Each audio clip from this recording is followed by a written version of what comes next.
did you decide to get in this race?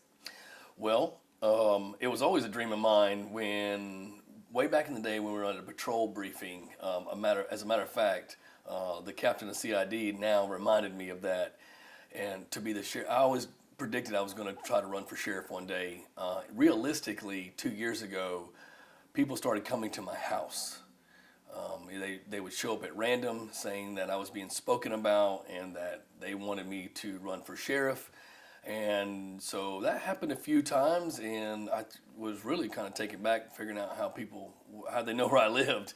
And then the last time my wife and I were at a restaurant when a gentleman approached our dinner table and was like, are you Slate Simons? And I said, I am, sir. And he was like, I'm so-and-so, and you're being spoken about, and there's a lot of people that want to support you. Would you consider running for sheriff? And we exchanged pleasantries and whatnot, and he left our dinner table, and my wife reached across the table and grabbed my hand and said, you're being called back to service. Because we own a local heating and air company, but she was like, you need to start praying about this. And so I did. And after several months of praying about it, I wound up talking to a neighbor who knew somebody, and we started really sitting down with some of my pastoral staff, and I shared it. I'm the youth leader at my church, or one of them rather, so I started sharing it with some of my kids, thinking about, how would their perspective be? And if you consider everything as a whole, you just couldn't deny it. I mean, everything kept happening. God lined up my business and my personal life, everything conducive for me to run for sheriff. And after talking with the right people and gaining the right support, I decided that I would wait until Sheriff Touton officially announced that he was going to retire, and then I wanted to be the first to announce it, which I did. Well, since you mentioned Sheriff Touton, of course, longest serving sheriff in the country. Georgia, yes, crazy. What would you do the same, and what would you do different? So one of the things I would do the same is when he actually called me to his office after I announced, and he reminded me that a week after I left, that he called me back to service for the current position that Moulton's in right now. And I did decline it just because I was very blessed to do very well in the heating and air industry. But he said, Slate, I want you to always keep an open door policy. And he said that's one thing that people do love about this sheriff's office, and they really love it about him. But anyone and anybody can come speak to him at any time while he's at the office. And I just think the number one attribute of any relationship is communication. And you should always be able to offer that to the public.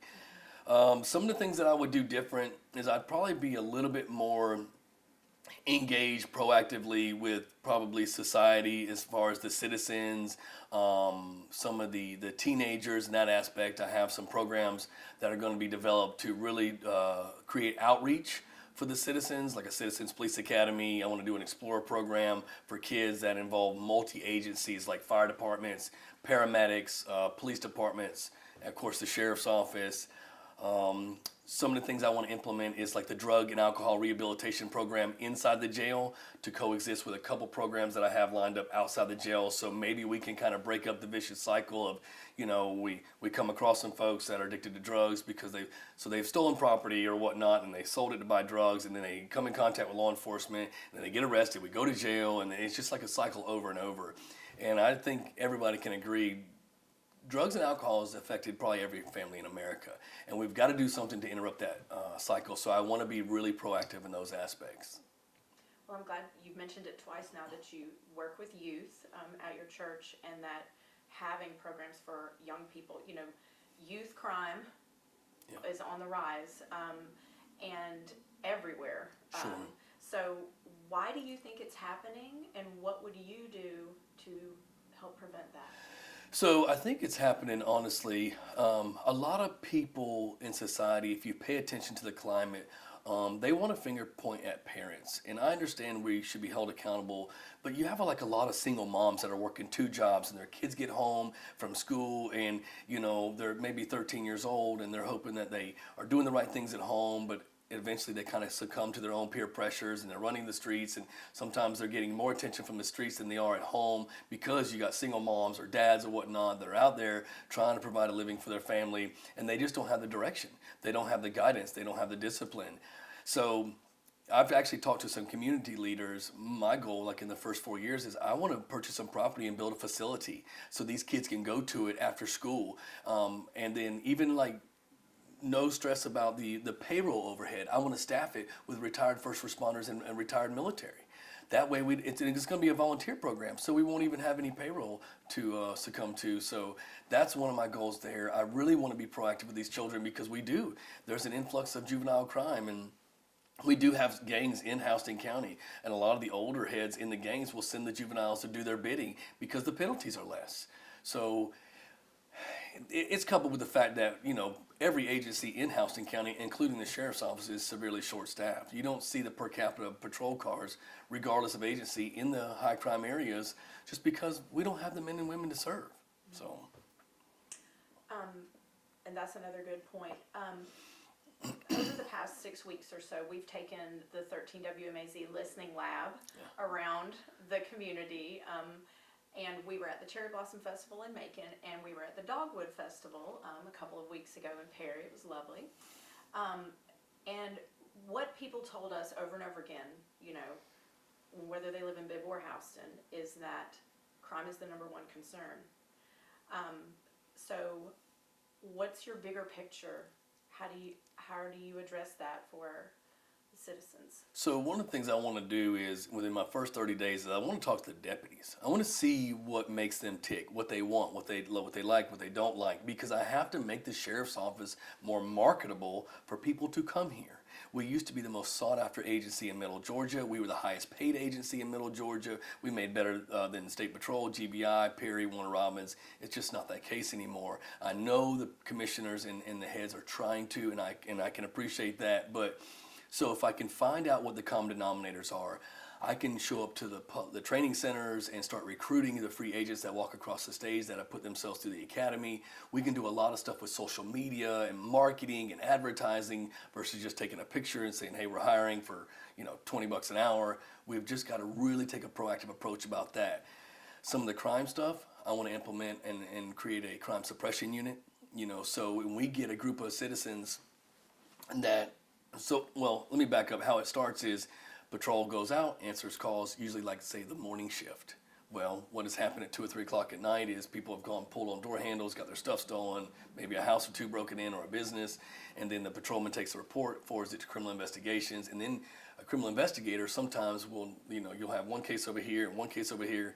Well, we'll funnel them all together, and oftentimes that does happen, but we need to say, okay, Eagle Springs, is getting hit, and a lot of times we'll get some of the folks down from Macon that'll come down here, commit the crime, and flee back up there. But we've just got to take a proactive solution, and we've got to be able to infiltrate these areas and go, okay, so how are we going to be proactive? We need to ride around our neighborhoods at night and our businesses. That's going to be coupled with the fact that some of the Citizens Police Academy, you'll be able to do everything from come to us and we'll help you set up a neighborhood watch program to becoming a deputy sheriff. But if we can just connect with the citizens, guess what? There are actually citizens that sit up in their neighborhoods at night and go, hey, there's a white Toyota Camry. You've got some subjects walking in hoodies and they're, pulling on door handles. And if we can make that connection and they know that we have that relationship, they're going to take a more proactive approach. And because we need help. And we need to be humble enough to admit that. So if we can do that and we can create the nexus of everything and put it all together, we're going to be a lot more proactive and the crime rates are going to go way down. Very good. The second thing that people told us was most important to them is the economy. Yeah. And good paying jobs. Sure. And of course, making an area attractive to businesses for investment. Crime is one of the things that they look at. So how would you work with the business community, to help bring more jobs here? I know it's a roundabout question, but it's what people are concerned about, so we ask. Well, the easy part about that is every question you're asking me comes back to the common denominator, staffing. But some of the things, like I want to create a public information officer position at the sheriff's office. That person will be in touch with basically the trends, whether it's cybercrime or burglaries or whatever the case may be.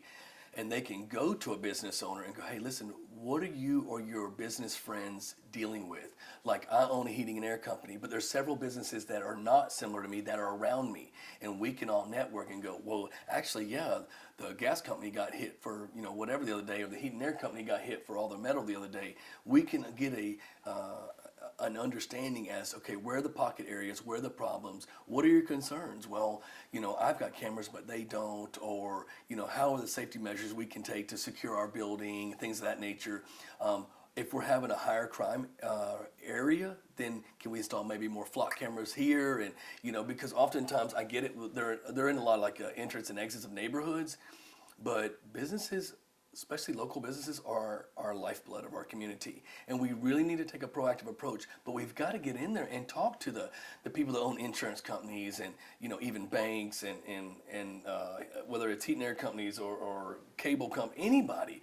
We've got to get in there and go, okay, listen, you're the owner or you're the general manager. What are you seeing? What are your complaints?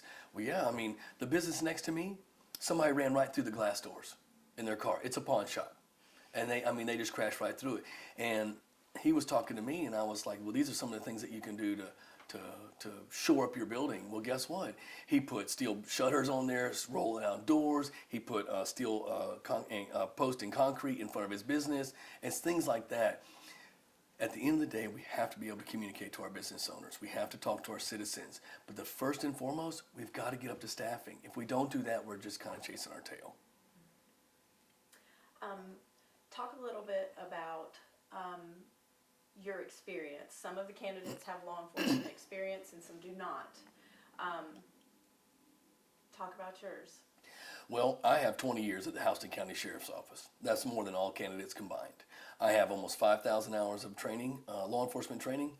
That is more than all the candidates combined. I've been everything from criminal procedures. I'm a drug recognition expert. I started in the jail. I talk to a lot of inmates, and if you treat people well, they'll kind of educate you on how the streets work. And then when you go to patrol, you'll see some of these folks on the street, and they will actually give you the benefit of the doubt because of the way you treated them, and they'll educate you on how things are happening. I've worked entering autos, I've worked burglary, I've worked homicide, I've worked financial crimes. I have a vast array of knowledge and experience and training that has, made me who I am today. It helps me with my teenagers, so you have to be very in tune with the technology. I've tracked homicide suspects all the way to almost the Alabama line by use of technology. I solved a $2 million discovery case basically by just using good old-fashioned common sense, going over here to the local U-Haul place, sat on him for 50 hours in Macon, and turns out he was wanted by the Secret Service and wanted out of Florida. It was 200 cases all conglomerated together that I was able to solve just by using common sense. So we also have to have the power of networking. Like, I want to have quarterly meetings. I want to meet with the city of Warner Robins. I want to meet with the chiefs and maybe even the mayors and city of Perry and the city of Centerville, because if I show up as a sheriff and say my chief shows up and like if the mayors or the chiefs and their designees show up, we can all talk together quarterly, say every 3 or 4 months, and go, hey, what's going on? What are you guys seeing? How can we all connect? How can we basically all stay in tune together so we can all fight on the front lines side by side versus being staggered all over the place? That's something that we have to do, and it's just not being done at all. And I'm not knocking anybody. I'm just telling you, you're asking me what are these things that I can do to make things better? That's exactly what we have to do. And it goes back to my original statement. The number one attribute of any relationship is communication. I don't care if it's your marriage, it's with your church, if it's with your business, whatever it is, we have to talk. We have to know what's going on. It's my job as the sheriff of Houston County to have a constant pulse on what's going on in the county, because it's my duty, it's my obligation, it's my honor to serve the people and the citizens of Houston County. Very good. Last thing, if I met you on the street, Yeah. You're introducing yourself to me and telling me what you're running for, what do you say? Well, it's easy. I'm the only candidate knocking on doors. I have hit around 6,200 doors already, and so I just knock on your door and I just say, good morning or good afternoon, Miss Carr. So I have an app on my phone. All it tells me is your address and your name. and I'll just say, hi, if you have a minute, I'd like to talk to you. And usually they're looking, and and they see my name tag, and it says Slate Simons, and I have a palm card in here, and I'll say, hey, listen, so I am the candidate for Sheriff of Houston County.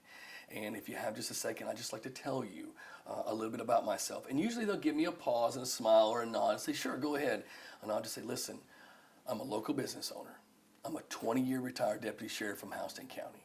And as I previously stated, I have more years of service with the Houston County Sheriff's Office and training hours than all these candidates combined. I understand. I've lived in Warner Robins. I've lived in Perry. I live in the county now. I understand the pulse of exactly what's going on. I've worked in almost every division of the Houston County Sheriff's Office. I understand the business side of the Sheriff's Office. I understand the law enforcement side of the Sheriff's Office. Coupled with the fact that a lot of people want to ask me questions about what am I going to do for the citizens, what am I going to do for the youth, and how am I going to affect. A lot of people ask me about mental health and drug and alcohol rehabilitation. And I got a lot of these ideas by talking to the citizens of Houston County. I don't want to stand on a pedestal and tell everybody, hey, these are all my great ideas. I reached out to the community. Tell me what your questions and concerns are. So that's what I give back to them.